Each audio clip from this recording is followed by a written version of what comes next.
Hello বন্ধুরা, কেমন আছো তোমরা সবাই? আশা করি তোমরা সবাই ভালো আছো আর আমরাও কিন্তু বেশ ভালোই আছি। দেখতে দেখতে দেখো আরেকটা রোববার চলে এলো আর শুরু হয়ে গেল আরেকটা নতুন সপ্তাহ। আজকে তোমাদের বাড়িতে কী স্পেশাল মেনু ছিল তোমরা কিন্তু আমাকে অবশ্যই করে জানিও।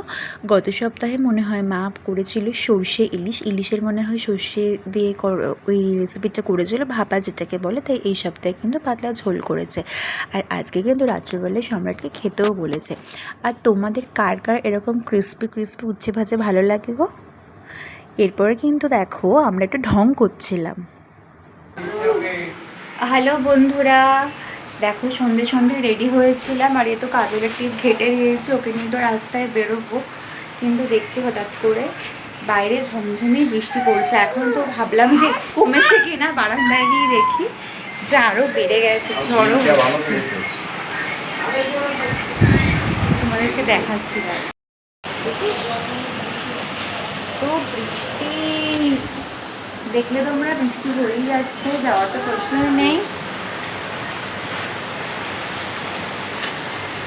আর একজন তো অস্থির অস্থির অস্থির হয়ে যাচ্ছে, তাই না বাবু? আচ্ছা চলো ওখানে চলো। তো কি আর করার, আমি কটা রিলস বানালাম আর ডোডোকে নিয়ে একটু মিররের মধ্যে ভিডিও করছিলাম। তারপরে কিন্তু আমরা সবাই চা খেয়ে নিয়েছিলাম। তারপরে আজকে অনেক দিন পর আমার দিদা, মামি, তারপরে বোন, এরা সবাই কিন্তু এসেছিল।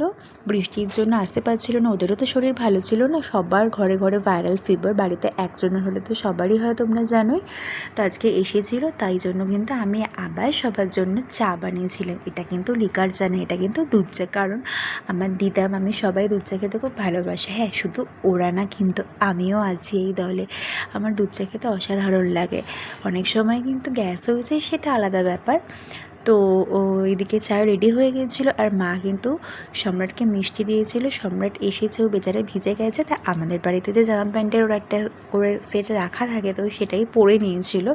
আর ওদিকে আমি কিন্তু সবাইকে চা সার্ভও করে দিয়েছি, তার সাথে বিস্কিটও দিয়ে দিয়েছি। আর ডোডো কিন্তু এখন অনেক খেলা করছে মামি দিয়া এদের সাথে। আর ওদিকে দেখো মাম্মাম কিন্তু আজকে তার জামাইবাবুকে, মানে আমার হাজব্যান্ডকে রিসিভ করেছে নিচ থেকে, নিচের গেট থেকে। সম্রাট একটু আদর করে নিচ্ছে মাম্মামকে। সম্রাট যেহেতু পনির ভালোবাসে, তাই মা একটু সম্রাটের খাওয়ার আগে পনির ভেজে দিল গরম গরম। আর ও দেখো বাবার কাছে অনেক আদর খাচ্ছে। তারপরে দেখো মাকে বললাম, মা তাড়াতাড়ি করে ওকে খেতে দিয়ে দাও, কারণ আমাদের তো সোদপুর ব্রিজটা বন্ধ, ওকে তাড়াতাড়ি বাড়ি ফিরতে হবে। তো সম্রাটই পরে পরে করে লেট করলো। যাই হোক, তারপরে তো ওকে খেতে দেওয়া হলো। আর ওদিকে ও কিন্তু ওর বাবার সাথে খালি পন্টামো করছে। তো এটাই ছিল আজকের গল্প। টাটা বন্ধুরা।